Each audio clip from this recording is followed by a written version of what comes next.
morning. I am often saddened with thoughts about how a large majority of the developed world pays little attention to the atrocities that are happening all over the world. I spent hours researching this topic. I read stories from foreign media outlets. I interviewed doctors at the heart of the conflict. I learned as much as I could because I wanted to tell you their story today. I wanted you to know the truth. Everyone in this audience might have the capacity to share in a similar emotional experience throughout this story. It's the emotion of compassion. You'll see images today and hear a true story about how millions of people, many of whom are just like us, are being brutalized, forced permanently from their homes, and traveling long distance over dangerous seas with little hope of survival.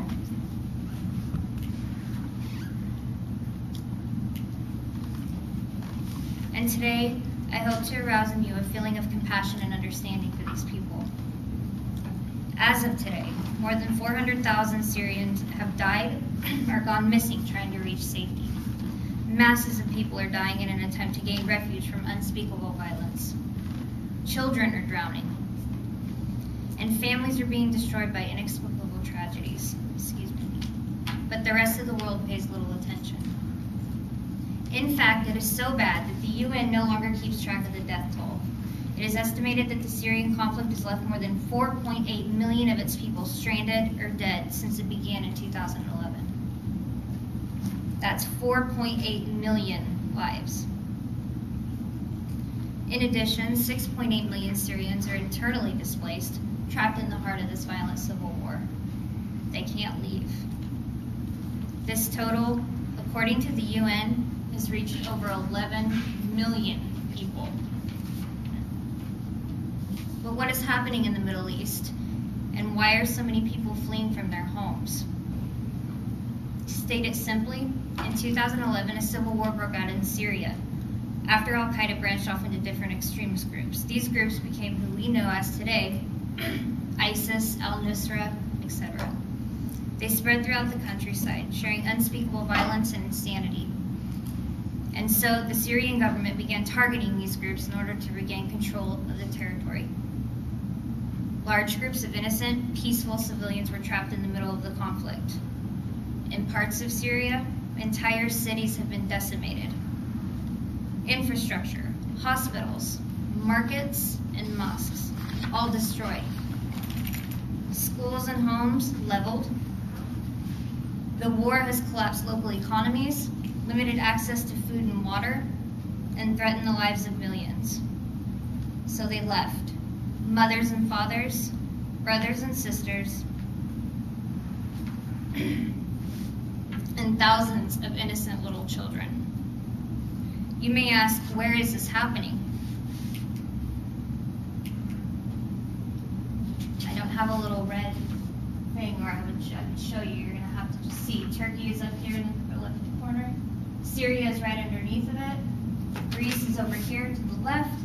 You see that's where the Mediterranean Sea is. This is where this is happening. People are fleeing from Turkey by boat to Greece, or sorry, but from Syria by boat to Greece, or fleeing north to Turkey.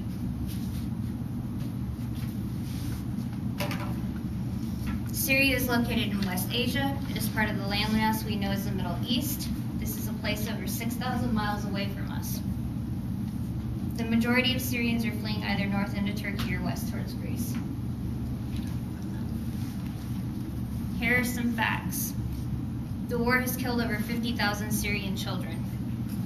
According to UNICEF, this brutal 5-year-old conflict has affected 80% of Syria's children. 8.4 million young lives shattered by violence, death, fear, and displacement. MercyCorps.org states that as of August 2016, more than 11 million of Syrians' pre-war population have been killed or forced to flee their homes. WorldVision.org says that between 2 million and 3 million Syrian children are not attending school. The UN's Children Agency says the war reversed 10 years of progress in education for Syrian children.